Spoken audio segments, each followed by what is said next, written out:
Hi, I'm Max Keiser. Welcome to the Keiser Report. Yeah, Chicago, Chicago. You know, that Broadway musical, I auditioned for that. I got legs for that show. Women would die for legs like mine, but they said no. Stacy, tragic, yes.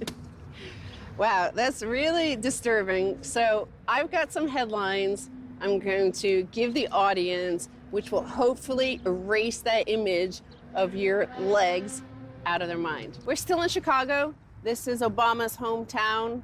Well, you know, where he made his political thing. What is the Chicago way, by the way? The Chicago way, of course, is the guns over knives, you know, made famous in that movie, The Untouchables, with Sean Connery.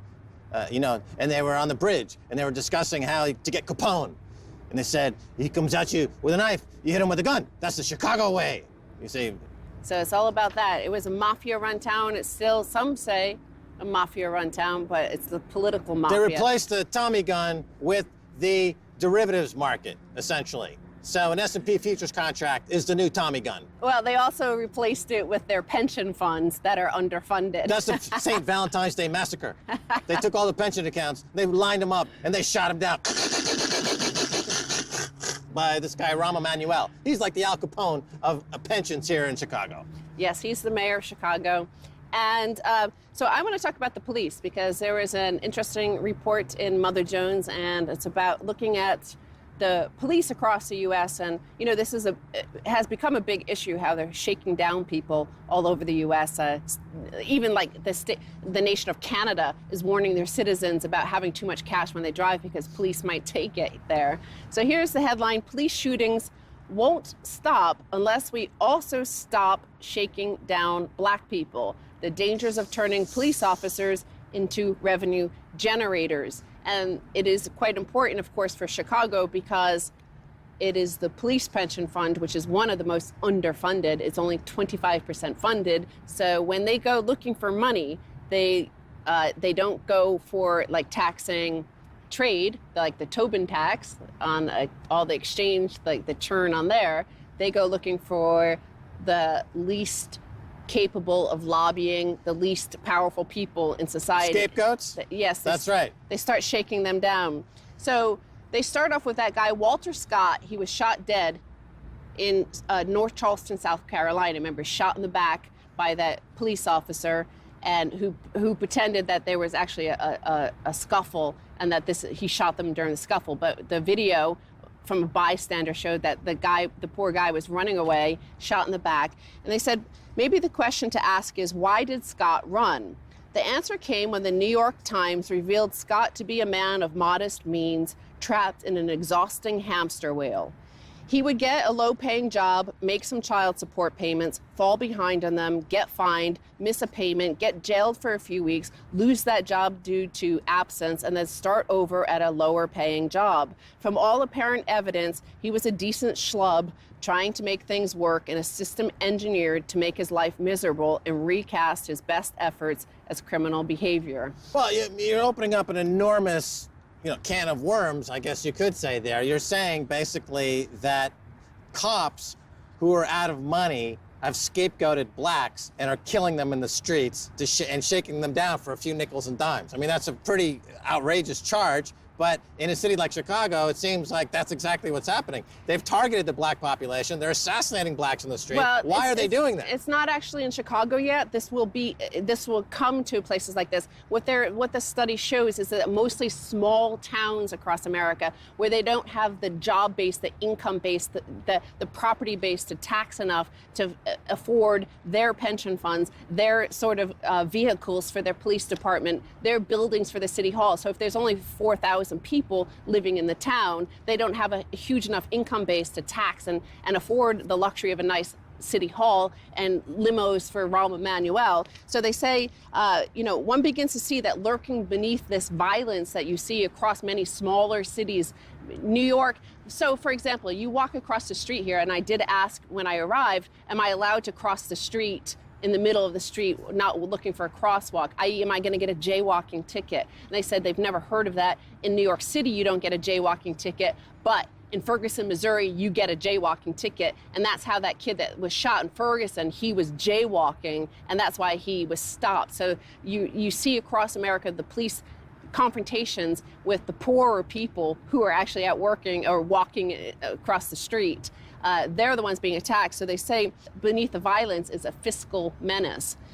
Police departments are forced to assist city officials in raising revenue, in many cases funding their own salaries, redirecting the very concept of keeping the peace into underwriting the budget. So their primary purpose is to find some money. They don't care about why would they want to go chase down a robber or a mugger or a murderer or a rapist, because that takes time. They have to go get out of their car and run, and the guy might fight back. They go for an innocent person walking across the street that they might be able to shake down.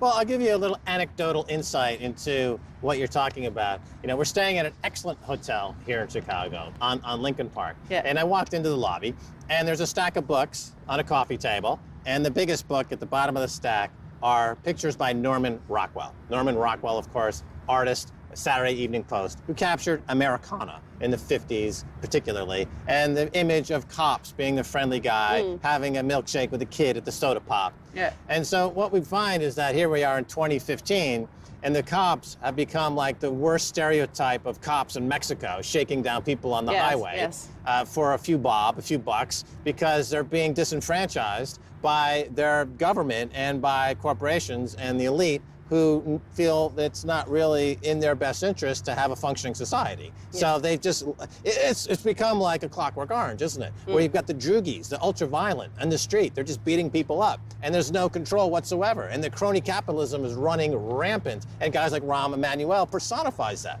Here we're going to personify it in the next segment of these quotes here, because it's quite remarkable. We saw a glimpse of this when the Justice Department released its report on Ferguson in March. In this statement, then Attorney General Eric Holder referenced a lady in town whose life sounded Walter Scott-like. She had received 2 parking tickets totaling $151. Her efforts to pay those fines fell so behind that she eventually paid out more than $500. At one point, she was jailed for non-payment, and 8 years later, still owes $541 in accrued fees. So here's this woman jailed. She was black, jailed for over $151 ticket. Now the judge who sent her to jail, this is his story. The judge largely responsible for the extraction of these fees from Ferguson's poor, Ronald J. Brockmeyer, owed $172,646 in back taxes, a sum orders of magnitude greater than any late fine coming before his bench. Even as he was jailing black ladies for parking tickets, Brockmeyer was allegedly erasing citations for white Ferguson residents who happened to be his friends. After the report's publication, he resigned so that Ferguson could begin its healing process, which of course sounds like our investigations into the financial crash. Like some people we're gonna let the healing begin. We're gonna step down, like the guy who was under Eric Holder, who said he had sleepless nights because he couldn't deal with the thought that he might have to arrest a banker. White's good, black's bad. So this is the beginning of a systemic pogrom. The vulnerable, the poor, the working class, but then once they're tapped out, what happens? It becomes middle class. What happens when, the police are presented with the fact, well, your pensions aren't going to be paid unless we find some source of money. They're going to stop chasing the guys murdering each other all over the city, and they're going to come after jaywalkers. Well, that's what I found, being in Chicago, there's this the feeling that all the problems are there in that part of town. Yeah. And once occasionally it spills over into this part of town, and the cops are there, and they put up a wall, and they trounce anybody who tries to come into this part of town, which is obviously the white part of town. But at some point that wall breaks down. And then you have total chaos. And it could have been prevented had there been some cohesion in society by leaders who are not fostering this type of victimization and scapegoating of the most vulnerable in society. So let's look at these another place in Missouri, and this is regarding that they mentioned Norman Rockwell. So this is why I bring it back to here. And now, the traffic fines weren't enough. They weren't raising enough money. So what they did, take the St. Louis suburb of Pagedale, where among other Norman Rockwell-worthy features deemed illegal, quote, you can't have a hedge more than 3 feet high. You can't have a basketball hoop or a wading pool in front of a house. You can't have a dish antenna on the front of your house. You can't walk on the roadway if there's a sidewalk. And if there's not a sidewalk, then you must walk on the left side of the roadway. They must walk on the right of the crosswalk. They can't conduct a barbecue in the front yard, and you can't have an alcoholic beverage within 100 feet of a barbecue. Kids cannot play in the street. They also have restrictions against pants being worn below the waist in public. Cars must be within 500 feet of a lamp or a source of illumination during nighttime hours. So they introduced all these little things in order to get every ordinary Norman Rockwell-looking white picket fence house in order to find a way to extract some money from you, but not call it taxes. It's your choice whether you want to break this rule, break this law. If you're a law-abiding Norman Rockwell-like citizen, there's no such thing. Right, Obamacare also is a taxation. Yeah. And now we know, we've seen in operation, it's an illegal tax. That the president simply tax people without authorization to tax people. But you know, back in the 80s, Ronald Reagan famously told the Russian leadership, tear down that wall, referring to the Berlin Wall. You know, I want to update that phrase. And I say to the chairwoman of the Federal Reserve Bank, Chairwoman Yellen, raise those interest rates. And get rid of the speculators who are destroying the economy and society for a few quick bucks. Raise rates and get rid of the scum. Even Rick Santelli, the most famous guy in Chicago, would agree with me over there on CNBC, raise interest rates. Okay, well, that's very dramatic. Yes, it's very dramatic because Rick Santelli talks right into the camera and he says, linesmen and all these people in New Jersey, this is what's happening in Chicago, and it's all very dramatic. That's why I'm saying raise interest rates like Rick Santelli would. Okay, so quickly on this last bit here, this racket now has many variants. South Carolina hosts Operation Rolling Thunder, an annual dragnet in which 21 different law enforcement agencies swarm stretches of I-85 and I-26 in the name of catching drug dealers. In 2013, this law enforcement Bonnaroo netted 1,300 traffic citations and 300 speeding tickets. But after everyone had paid up, the operation boasted exactly one felony conviction. And this is what they say, it's all about the drug dealers. We're gonna go get the drug dealers. And what they found is that they shook down instead 1,300 people, well, 1,600 if you include the 300 speeding tickets. Hey, it's all about the dragonflies. How many flew around during the show? Give me the number and I'll send you 100,000 start coins. I bet we could shake them down for a few penny. What do you think the cops are doing? Stay tuned, more coming in the second half. Stay there.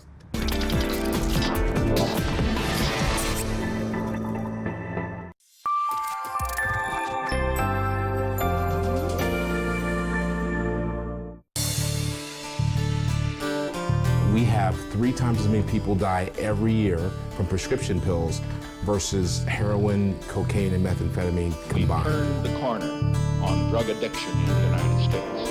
One of the most famous stars. Everybody, including their parents, their brothers, their sisters, their grandparents, everybody's popping pills.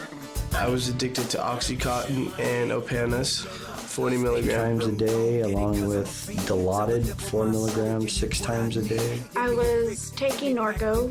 I was taking about 8 a day. What we were using was these products that were created to ease their pain, and it's creating more pain. I mean, it's the irony of... What Medicare Part D did was it gave the drug companies the ability to name their price for pharmaceuticals and to get it and to have the government pay for it.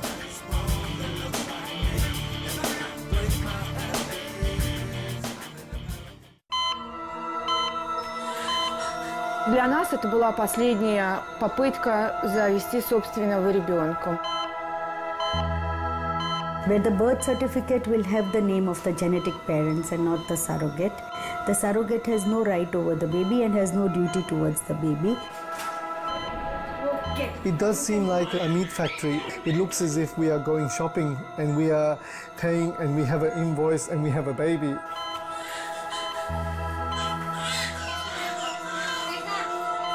Мать не та, которая родила, та, которая воспитала.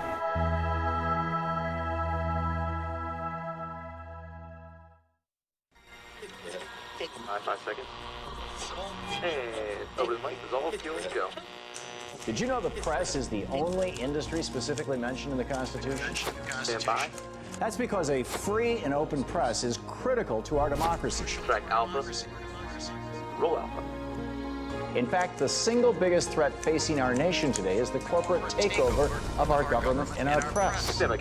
We've been hijacked by a handful of powerful transnational corporations that will profit by destroying what our founding fathers once built up. I'm Tom Hartman, and on this show, we reveal the big picture of what's actually going on in the world. We go beyond identifying the problem. We try to fix it. Rational debate and a real discussion of the critical issues facing America. Stand by on camera, go. Ready to join the movement? Then welcome to the big picture.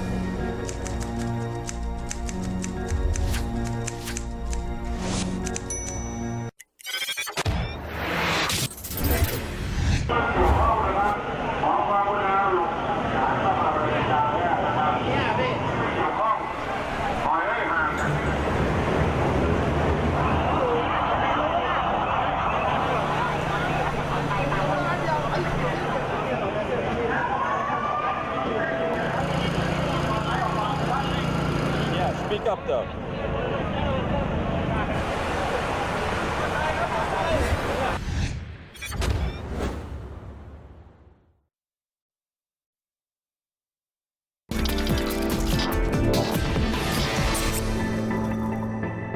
Welcome back to the Keiser Report. I'm Max Keiser. Time now to return to Mike Shedlock, known as Mish. He's the man behind the Global Economic Analysis.blogspot.com. Mish, welcome back to the Keiser Report. Hey, pleasure to be on, Max. All right, now let's get right into it with the global economic trends and catastrophes. Let's talk about Greece. Greece, they have unpayable debts. Varoufakis is being charged with treason. So Yanis Varoufakis, the former finance minister, is being charged with treason for planning a parallel currency. This is a remarkable piece of modern history. Your thoughts? Oh, absolutely. It would be amazing, actually, if they weren't planning to do something. So here we were literally seconds before Greece was going to need to exit the euro. Germany even wants them still to exit the euro, and there's some talk that the IMF may even, have thrown up their hands and say, enough is enough. But look at it. They've got 400 billion euros of debt, and I did the math on this.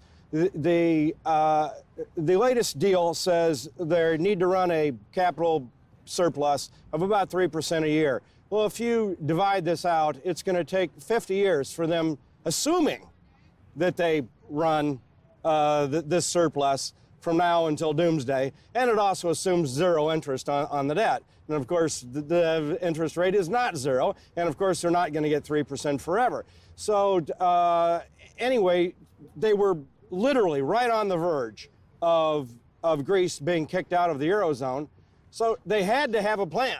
So now, apparently, it's treasonous to have a plan. Everyone's studying this plan now. They probably want to use it. Shouldn't they have just gone with Plan B from the beginning? Because this idea that you could be both in the euro and have balance the books is impossible. You can't have both. You're either going to be in the euro and be a vassal state of Germany, or you're going to be out of the euro and be an independent sovereign country. You can't have it both ways. They should have realized this from the beginning. We were down in Athens talking with some ministers down there with Hugo Salinas Price, who had an idea to bring back a silverback drachma. Mm-hmm. And that's still an excellent idea, right? Oh, absolutely it would be. The one way or another, I mean, one thing Greece is going to have to do is they're going to have to reform, lots of things. The average Greek pension is actually higher than the guaranteed Greek pension is actually higher than the guaranteed German pension. So something's wrong with that, and something's wrong with their judicial system, and something's wrong with their ability to start a business. It's not very easy to do that in Greece. And once you have one, if you want to fire someone, you can't do that either. But heck, the same thing applies to France, Max. I looked at some of these things they said Greece needs to do. So, my God, they need to get France to do these exact same things. But isn't this proof that Germany has imperial ambitions, that the finance minister, former finance minister of another sovereign country, is being charged with treason? Treason against who? Against unelected bureaucrats in the IMF? I mean, what jurisdiction do they have even to claim he's being treasonous? This is proof positive that the Troika believes that they run over Europe without any accountability whatsoever. But let's move on. Well, if he was treasonous, why isn't the prime minister treasonous as well? I mean, you can't tell me that he didn't know this was going on. You know, I mean, really, Max. Well, plus all the John Paulson. Lloyd Blankfein. Yes. Lloyd Blankfein should be charged with treason if Yanis Varoufakis is going to be charged with treason. That's what it boils down to. Let's come back to America and talk about Obamacare. We're here in Chicago, Illinois. The birth from the loins from which Obama sprung his political career.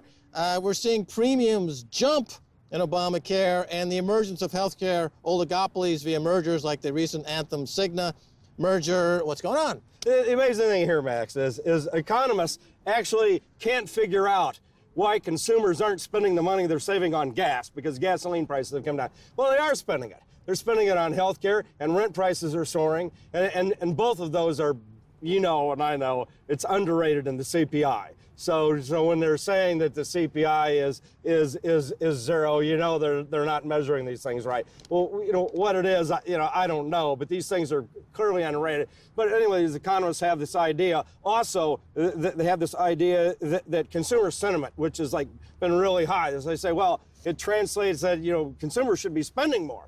I actually took some charts of that and said, well, let's take a look. And here's a chart of, you know, of sentiment, and here's a chart of consumer spending. And it's a random pattern. So, you know, economists believe these things without even ever looking at the data. It doesn't match what they say. But it looks like Obamacare was a classic bait and switch. It's just another way it's a bailout of the healthcare system and using cheap interest rates or forming these oligopolies, and it's a huge disaster.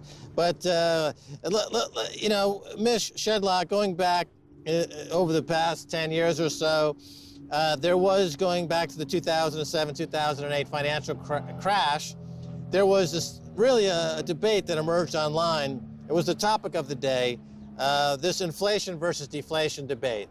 Most people, most high-profile financial pundits believed that all the money printing that was a result of the bailouts would cause inflation. Some even guessed hyperinflation. Yes.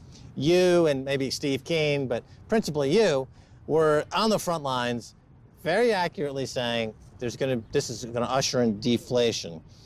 So you get the Pundit of the Decade Award. Now, are we still in the deflation, and where's it going? Well, it depends on, we need to define these terms. When I spoke of deflation, I was talking about credit deflation, and certainly we had that. And the Fed responded with that. And so, you know, credit is again soaring, actually. You look at student debt, you look at subprime auto loans, they're back. So we're back in an inflationary state, but not how they measure it. You know, these pundits measure it as price inflation. But that's what the hyperinflationists said, too. They said, well, you know, this is going to translate into prices. And I said, no, it won't, but it did certainly translate into asset prices. And we're back in an asset price bubble. We're in a bubble in stocks, we're in a bubble in bonds, corporate bonds.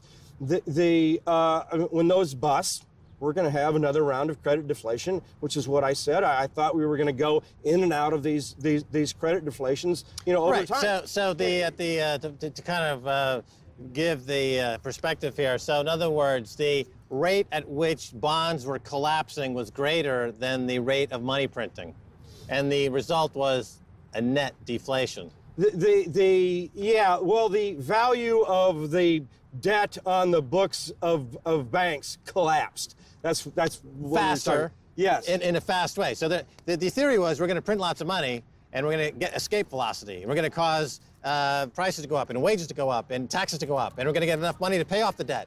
But instead, all they did was exacerbate the debt problem. Exactly. And now there's been a bit of an uptick 7-8 years later, but you believe we're now entering another phase of credit deflation or another credit bust.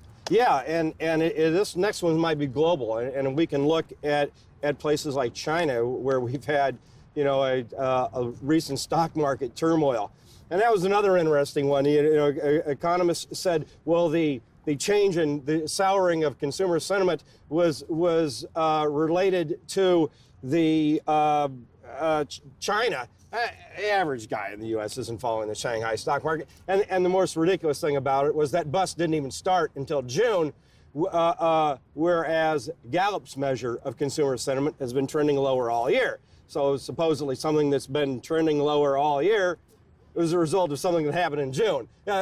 These guys, again, aren't looking at their own data maps. Let me just kind of stay on this for a while, because we mentioned something earlier. When the healthcare mergers occur like this Anthem Cigna deal, healthcare prices or Obamacare prices are going up. But that's not due to inflation. That's due to oligopolization. Absolutely. That's due to the evisceration of competition.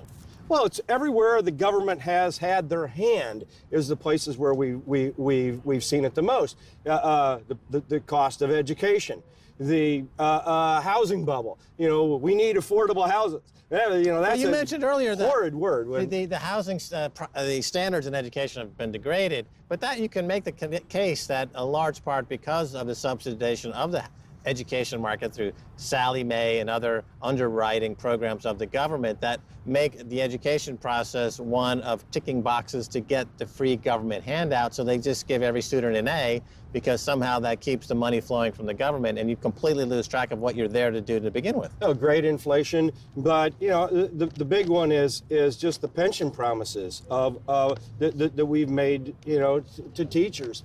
You know, and more of these boomers are retiring, and they're screaming for more tax hikes.